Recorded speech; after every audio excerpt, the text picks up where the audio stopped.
Let's take a look at the preparation of materials.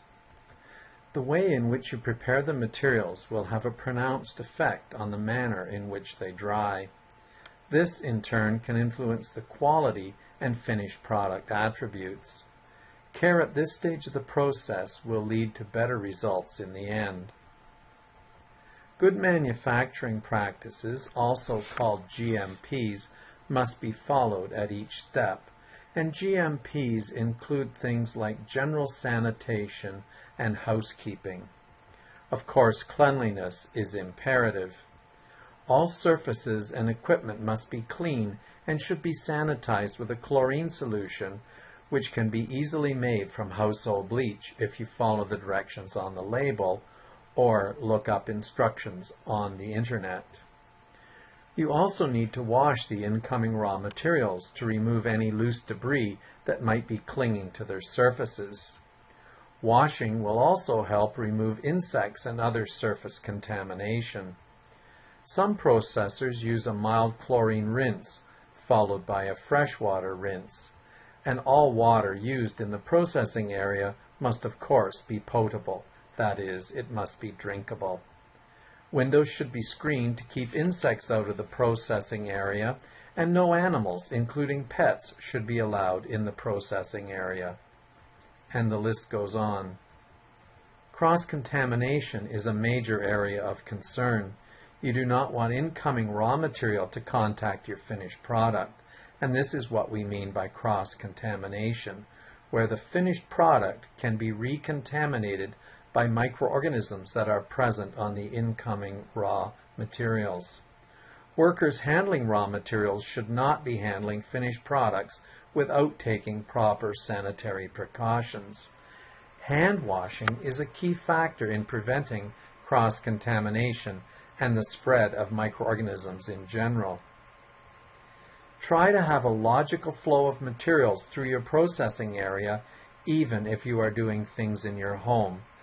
And the best step is to have total separation of incoming raw materials from the finished product. We have already mentioned that raw materials must be of the highest possible quality. This was done in a previous video presentation. They should be free from bruises, blemishes, and surface contamination. Once this is done, you can move on to the next steps.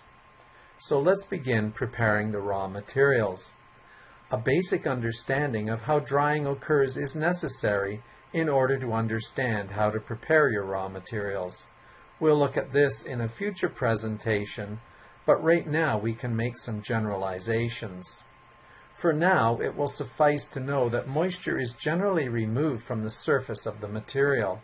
Once the initial water is removed from the surface, additional water removal relies on moisture traveling from the inner portions of the material to the surface, where it can evaporate. As drying progresses, there is less moisture available to travel to the surface, so drying slows down considerably. You should look at drying as the transfer of moisture from the middle of the material outwards. Knowing that moisture must travel from the inside of the material to its surface for removal, you can address this by cutting your product into thin slices and taking other appropriate measures. Let's look at the basic shapes of foods involved in drying. There are three basic shapes of materials when it comes to drying. Each one presents its own drying characteristics. These shapes are flat slabs or plates, spheres, and cylinders. In this diagram, we see spheres represented in the upper left.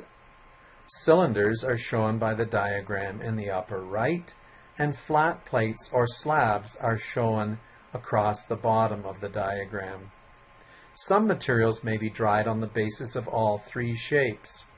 Carrots may be prepared as flat slices, spheres, and cylinders. We will use them as an example to define the basic shapes and show how well they dry. Here we see carrots as the different basic shapes. The uncut carrot across the middle represents a cylindrical form. In all cases, these are unpeeled. However, I do tend to peel them for actual drying processes. In the upper right, we see large chunks of carrots which represent the spherical form, and in the bottom left, these are the flat slabs or plates, and they are fairly thin slices, which is usually the best way in which to dry carrots. Here we see carrots as flat slices, and they dry quite well. In the top portion of the photograph, we have 3 slices of fresh raw carrot, and in the bottom, we see it after drying. You may notice a characteristic change in color and also some fluting around the outside edges of the carrots, which have tended to curl up during drying. Carrots as spheres do not dry very well. At the top of the photograph, you see the carrot before drying. These pieces have a characteristic dimension ratio where the diameter is approximately equal to the length of the chunk, and in that way they can be considered to be spherical. In the bottom of the photograph, you can see these chunks after drying, and they have formed spools or spindle shapes and did not dry very well. Here we see carrots as cylinders. This piece of carrot in the top is approximately 10 centimeters long and did not dry very well at all, as you can see by the piece at the bottom. The characteristic shape and the structure of the raw materials determine how moisture is lost. Carrots have capillaries running lengthwise through them. Cutting the carrots into thin slices minimizes the distance water has to travel to be removed, and it leverages the flow of moisture through the capillaries. If you look at the half thickness of the carrot slice, you will see how far the water must travel to get out of the slice. This is because from the center of the slice, water can either travel to the top surface or the bottom surface, so we tend to look at the half thickness as being the characteristic dimension in this case. In thick chunks, the carrots approximate a sphere. Water has to travel further to escape. There is actually little loss through the sides of the chunks due to the orientation of the capillaries. In its natural shape, the carrot approximates a cylinder. Water has a long way to travel to the ends to escape, and the effect of the capillaries minimizes the amount of water that will be lost through the sides. So drying is very slow. The bottom line is to select a configuration that offers the best opportunities for moisture loss. Generally, flat plates or slabs work well, especially when they are thin. In the case of spherical or cylindrical materials, the moisture normally travels along the radius to reach the outside surface. For this reason, small diameter pieces dry faster than those with a larger diameter. In the diagram on the left, you see a small circle representing a small sphere. It has the radius designated by capital letter R, which is the distance from the center of the sphere to the outside surface. If we double the radius, as indicated by 2R in the diagram on the right, we can see that the moisture has twice as far to travel from the center of this larger sphere to reach the surface. Therefore, the drying process will be somewhat slower. Try to think of how the material will dry in terms of its physical structure and characteristics. One of these is the characteristics of the surface. Berries are a real challenge to dry if you don't think about what their role is in life. Here we see some cranberries which offer a real challenge in drying. The function of a berry is to protect the seeds of the plant, to ensure that there will be a next generation, and to increase their numbers. There is often a waxy outer skin or cuticle to keep the water inside the fleshy portion of the berry, and this is exactly what happens in the case of cranberries, which have an extremely impervious outer layer that will hold on to the moisture even after several days inside a dryer. If nature is working to protect the seeds by keeping the moisture inside the berry, then you are going to be challenged in drying the berries if you leave them whole. The simple answer is to cut the berries in half or mash them before drying. The berries will behave much differently in the dryer then. You may notice that some fruits turn color while they are being dried. Apples tend to brown if you leave them in the air. Oxygen in the air is reacting with the sugars and other components in the apples in this reaction, which we call the Maillard-Browning reaction. A slight browning may not be of concern to you, but you can use vitamin C to help reduce browning if you wish. There are powdered preparations available which can be prepared and used as a dip for sliced apples and other sensitive fruits. You just shake off the excess solution as you remove the apple slices from the rinse. The small amount of liquid remaining on the surface is easily removed in the first few minutes of drying. The vitamin C that is present consumes oxygen and prevents browning.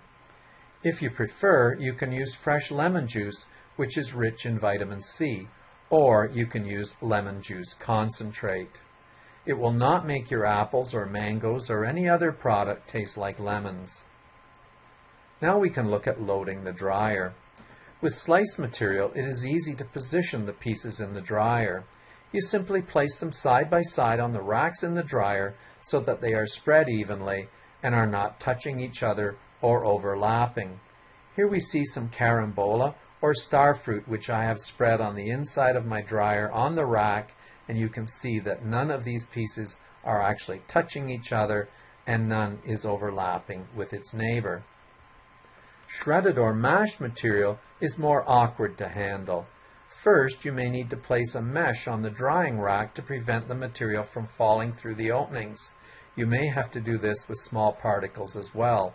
My experience has been with small pieces of carrot.